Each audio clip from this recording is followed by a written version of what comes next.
Seinfeld Explained, Season 3, Episode 6, The Parking Garage. Four friends wander a massive New Jersey Mall parking garage for hours searching for their car, while Jerry needs a bathroom, Elaine's fish are dying, and George is catastrophically late for his parents' anniversary. The entire episode happens in real time in one location. No apartment scenes, no other sets, just escalating frustration as they walk through identical color-coded sections. This establishes that Jerry's bladder control pride is pure performance that collapses under pressure. George's catastrophizing is completely justified, and the universe is specifically calibrated against all of them. They buy an air conditioner at a New Jersey mall, get back to the parking garage, this massive multi-level structure with color-coded sections, and cannot remember where they parked. How long does this go on? The entire episode is real time in the parking garage. No cuts to Jerry's apartment, no other locations, just hours of wandering while everyone's personal crisis gets exponentially worse. That's bold for a sitcom. George is supposed to meet his parents at 6:15 for their anniversary dinner, and he explains exactly what happens if he's late. He'll be put on an aggravation installment plan that will compound with interest for decades. Treating parental disappointment as a financial instrument. Jerry confirms parents never forget anything. He left a jacket on a bus when he was 14, and it still gets mentioned. His worst-case scenarios always materialize. Meanwhile, Jerry desperately needs to pee, but insists on holding it as a matter of character. And Kramer keeps encouraging him to just urinate between cars, citing truck driver bladder problems and the adult diaper industry being worth $600 million a year. Kramer's shameless approach to social rules. Jerry makes this whole speech about how there's too much urinary freedom in this society, and holding it builds character. He's framing bladder control as moral virtue. Which he immediately abandons? Minutes later, he's urinating between cars, and a security guard catches him instantly. His performative principles cave the moment they're tested. This is where Jerry's elaborate excuse-making kicks in, right? He invents uromycetitis poisoning, claims he could die, says he has a public urination pass his little brother stole, then pivots to this elaborate story about his father being imprisoned in Red China for 14 years. Red China? And his father knows General Chang, who invented the chicken dish. Jerry adds specific details about how Chang was a terrible military strategist, but an excellent chef, which is the mark of someone who's lost control of their own story. Each lie is more desperate and detailed than the last.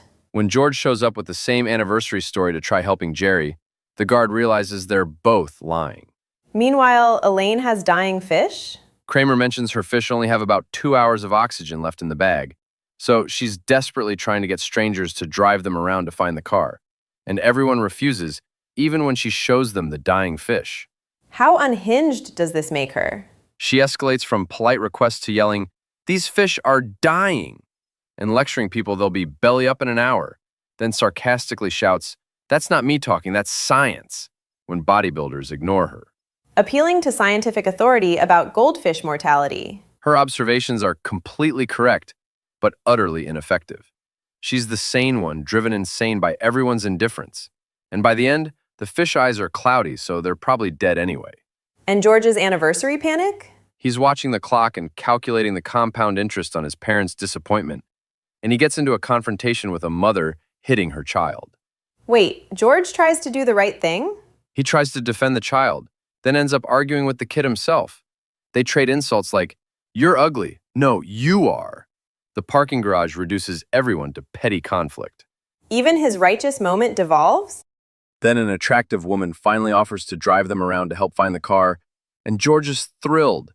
One moment of hope after hours of disaster, and within minutes, she kicks them all out. What does he say? Jerry unknowingly insults L. Ron Hubbard. She reveals she's a Scientologist and immediately ejects them from the car. His one lucky break is demolished by accidentally hitting the exact wrong topic. That's perfect, George. The universe is specifically calibrated against him. After hours of searching, Jerry's been arrested for urinating, George is catastrophically late, Elaine's fish are dying. They finally find the car and celebrate ecstatically. But? They have to wait for Kramer, who hid the air conditioner somewhere and forgot where. So when everyone's finally together at the car, George can finally get to his parents. And the car won't start. No. The perfect anticlimax. Solving the problem just revealed an even worse problem. This is Sisyphean nightmare as comedy. They pushed the boulder up the hill for hours, reached the top, and discovered the boulder won't move anyway. George's aggravation installment plan just got exponentially worse. Elaine's fish are definitely dead, and Jerry got arrested for nothing. The episode ends with them sitting there in the car that won't start, trapped in the exact spot they spent hours trying to reach. What makes this work structurally? Each person's individual crisis makes everyone else's worse. Jerry's bathroom emergency delays the search. George's anniversary panic creates time pressure. Elaine's fish guilt makes her aggressive. Kramer's forgetfulness costs them more time. Their distinct neuroses feed off each other. And the real-time format traps us with them. No escape to Jerry's apartment. No other locations. Just escalating frustration as they walk through identical color-coded sections. The parking garage becomes a spatial representation of being stuck. Jerry's opening stand-up about mall directories not matching your perspective connects perfectly. You can't navigate because the map doesn't align with your reality. And Kramer has a closing bit too? Kramer suggests naming garage levels with memorable trauma phrases like, "Your mother's a whore," or "My father's an abusive alcoholic." You'd never forget something that offensive. Trauma as navigation system. Which is also what the episode is. Everyone's getting new trauma they'll never forget. And that trauma is how they'll remember this day forever. The parking garage becomes the memory marker. 4 people trapped in a parking garage, where solving each problem reveals a worse problem. And their distinct neuroses make shared suffering exponentially worse. Jerry's moral stand about urinary freedom collapses into arrest. George's catastrophizing is vindicated in real time, and the car refusing to start is the universe's final middle finger after hours of wandering through identical spaces.